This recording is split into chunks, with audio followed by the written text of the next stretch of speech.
Baik, bismillahirrahmanirrahim. Assalamualaikum warahmatullahi wabarakatuh. Halo semua, jumpa lagi pada video pembelajaran praktikum geologi struktur. Ini modul ketiga, kita akan bahas terkait dengan proyeksi stereografi. Tentunya video ini dianjurkan teman-teman sudah melakukan atau menyimak pembelajaran di modul sebelumnya, di modul 1 dan modul 2. Dan ini cukup banyak juga materinya, jadi saya rasa teman-teman mungkin perlu ada spare atau ya meluangkan waktu kosong lebih banyak lagi untuk menyimak karena nanti di sini ada video-video turunan seperti video saya sebelumnya, turunan-turunan untuk menyimak pendalaman dari contoh soal mungkin ya ataupun teknis dalam pengerjaan. Baik, untuk materi sekarang teman-teman bisa lihat di sini ada outline-nya. Jadi ada beberapa hal yang ingin kita bahas. Yang pertama, setelah kemarin kita udah bicara eh, proyeksi perspektif begitu ya, secara singkat sekali.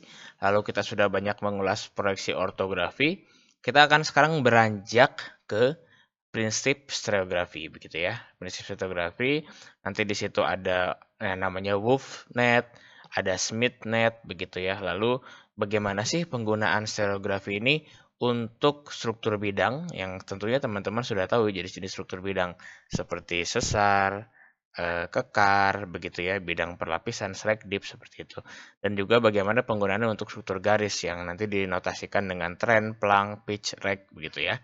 Dan juga nanti ada juga selain Wolf sama Smith net, kita juga mengenal adanya polar net, ada Ross diagram. Nanti kalau untuk bikin kontur teman-teman punya Kasberg begitu ya. Dan nanti saya di akhir akan mengulas sedikit walaupun sudah ada video pembelajaran terpisah terkait dengan software dips software yang paling sering digunakan dalam analisis ini begitu. Oke, baik, kita akan langsung saja masuk ke bagian pertama yaitu terkait dengan prinsip dasar stereografi. Nah, ini juga sudah saya jelaskan sebenarnya di video pembelajaran. Mungkin di sini saya akan menekankan di hal-hal yang terbaru begitu ya, hal-hal pembaruan yang memang khusus untuk praktikum 2024. Nah, tentunya ketika teman-teman ingin mendalami, teman-teman bisa menyimak video pembelajaran dengan link seperti yang tertera di video maupun yang ada di kolom deskripsi begitu ya. Baik, kita mulai di sini teman-teman semua bahwasanya StereoNet itu eh, sebuah proyeksi sebenarnya sama dengan ortografi yang tentunya kalau kita berbicara proyeksi adalah kita berbicara terkait dengan alat bantu kita untuk mengkonversi dari data lapangan menjadi data studio atau kita bisa lihat dalam paper. Nah, di sini ada apa namanya ada contoh-contoh dari StereoNet yang dimana structural geologist begitu ya menggunakan proyeksi ini untuk menunjukkan data orientasi. Tentunya ketika kita menunjukkan data orientasi ini, kedudukan secara spasial dari suatu objek yang kita observasi itu kita abaikan. Artinya kita tidak menggunakan sistem koordinat untuk proyeksi ini begitu ya. Beda mungkin dengan ortografi, kita melihat adanya ketinggian, kedalaman begitu ya. Adanya koordinat apa namanya dari titik ini ke titik tertentu ada koordinatnya seperti apa.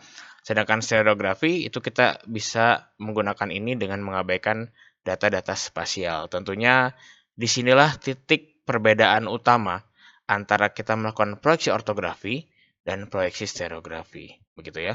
Dan stereonet itu merupakan diagram yang membantu kita untuk proyeksi stereografi. Nanti mungkin teman-teman membayangkan ada satu bola yang dibagi dua, nanti kita lihat di gambarnya. Nah, stereonet ini juga digunakan untuk struktur yang kompleks, mulai dari struktur-struktur yang terotasi ataupun dengan garis-garis yang saling berpotongan.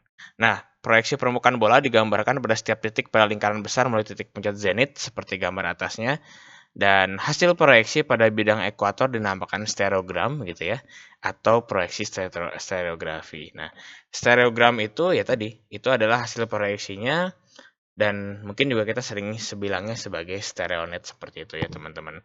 Nah, teman-teman begini, jadi coba teman-teman bayangkan sebuah bola begitu ya, sebuah bola boleh bola voli, boleh bola sepak begitu ya, tapi mungkin bola plastik aja lah yang mungkin kita lebih kebayang. Nah, teman-teman coba dari bola plastik tersebut kita bagi dua. kita bagi dua. Nah, teman-teman punya bola begitu, begini, dibagi dua, begitu ya. Nah, yang teman-teman lihat saat ini di tulisan WolfNet dan Smith ataupun SmithNet itu adalah yang seperti yang bentukannya begini. Yang tadinya dari bola dibagi dua sama saya, lalu dia begini. Nah, jadi tampilannya kurang lebih seperti itu. Nanti ketika teman-teman masuk ke pertemuan offline dengan Asprak, tentunya nanti Asprak juga akan menjelaskan seperti itu. Nah, dari lingkaran standar tersebut teman-teman, kita memiliki dua jenis netnya, yaitu ada WolfNet dan ada SmithNet seperti yang digambar seperti ini. Nah, tentunya perbedaan antara Wolf sama SmithNet itu secara fisik, secara tampilan deskripsi seperti ini, perbedaannya dari lingkaran dengan besar sudut dan juga dengan areanya seperti apa. Kalau teman-teman lihat dari WolfNet begitu ya, dari WolfNet, Wolf itu sudut setiap garisnya berbeda ketika mendekati 10 derajat begitu ya. Karena dia cenderung dia akan mempertahankan bentuk lingkaran yang sempurna. Seperti teman-teman lihat di sini. Nah, sini lingkarannya masih tetap sempurna ya begitu. Dia bentuknya tetap lingkaran dari titik tengah ke samping-sampingnya. Sedangkan kalau Smith itu sama semua begitu ya. Sama semua. Tetapi kalau kita lihat jadinya ke lingkaran ini, dia akan menunjukkan bentuk elips di posisi tertentu. Jadi bukan bentuk lingkaran lagi. Nah, jadi ada yang namanya Smith, ada yang namanya WolfNet. Jadi kalau kita lihat tampilannya juga berbeda ya Smith dengan WolfNet. Nah, ini bagaimana Pak? Nah, biasanya kalau datanya banyak begitu ya, ketika kita menggunakan secara statistik begitu, secara kuantitatif, biasanya kita menggunakan SmithNet begitu.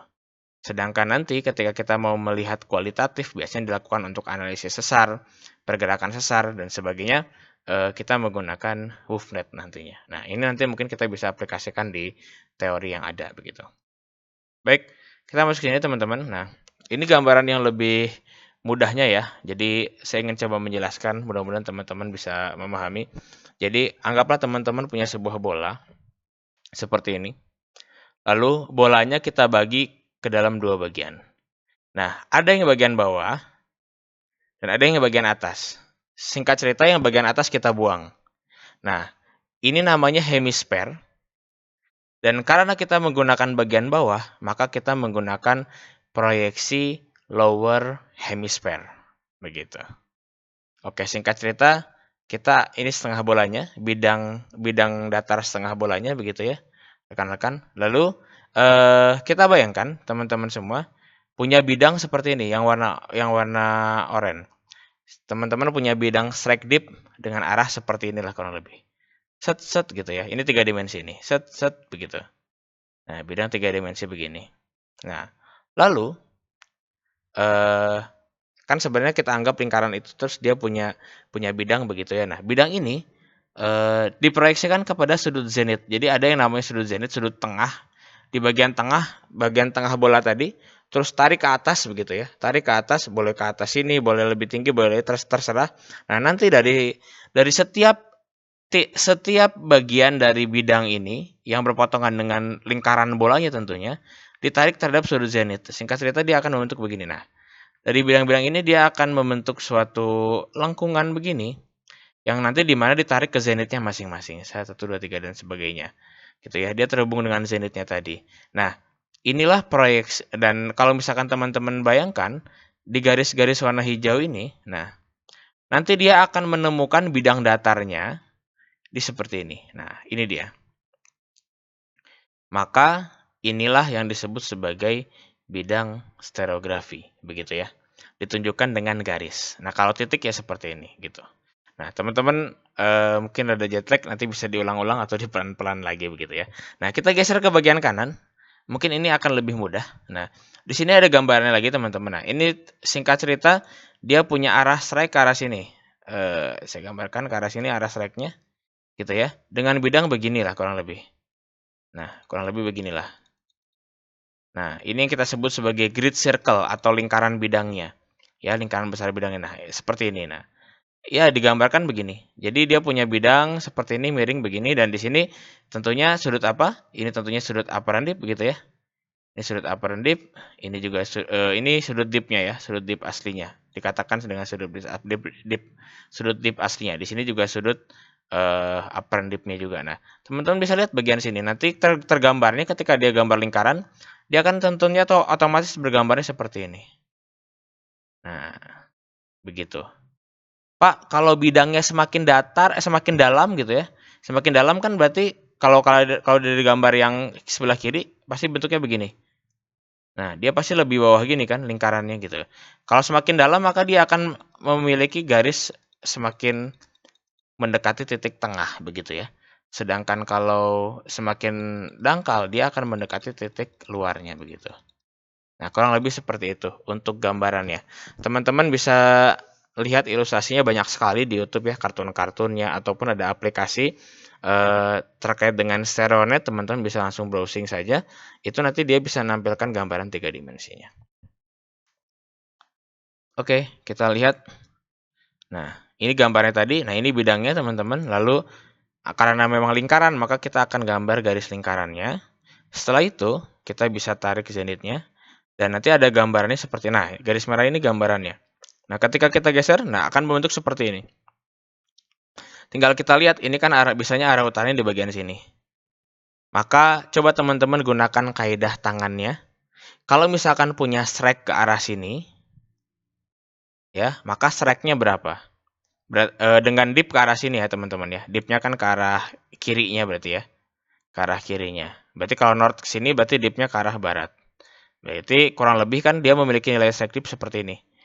North to east, north mungkin 170, north 170 derajat east, garis miring, mungkin dipnya segini, let's say kita bilang 60 gitu ya, dipnya 60. Nah, kurang lebih seperti itu. Ini untuk analogi struktur bidang pada StereoNet. Nah, kita coba bergeser ke struktur garis. Nah, kalau misalkan bidang digambarkan dengan garis. Jadi yang tadinya bidang 2 dimensi digambarkan menjadi 1 dimensi, garis. Nah, apa yang terjadi dengan garis begitu ya? Nah, struktur garis seperti ini seperti ini misalkan. Nah, tetap dia akan diproyeksikan terhadap zenit. Nah, diproyeksikan di ini kan titik ininya. Nah, nanti diproyeksikan ke bagian sini. Begitu ya, di bagian permukaannya. Di situ, nah ini bagian permukaannya. Maka yang tadinya garis dalam StereoNet kita bisa menginterpretasikan dengan titik ya. Berarti yang tadinya struktur bidang digambarkan dengan garis. Yang tadinya struktur garis digambarkan dengan titik. Tanda titik begitu ya. Jadi dari 2 dimensi struktur bidang menjadi 1 dimensi garis, 1 dimensi struktur garis menjadi 0 dimensi begitu. Nah, ini contoh-contoh proyeksinya teman-teman. Ada zenitnya, ada proyeksi bidangnya, proyeksi garisnya. Silakan teman-teman dipelajari, dipahami. Memang cukup sulit di awal, tapi insya Allah kalau misalkan sudah ngerti itu akan ketanam terus begitu ya. Oke, baik, kita akan sudahi dulu video pertamanya. Nanti kita lanjut lagi ke video pembelajaran selanjutnya. Terima kasih. Assalamualaikum warahmatullahi wabarakatuh.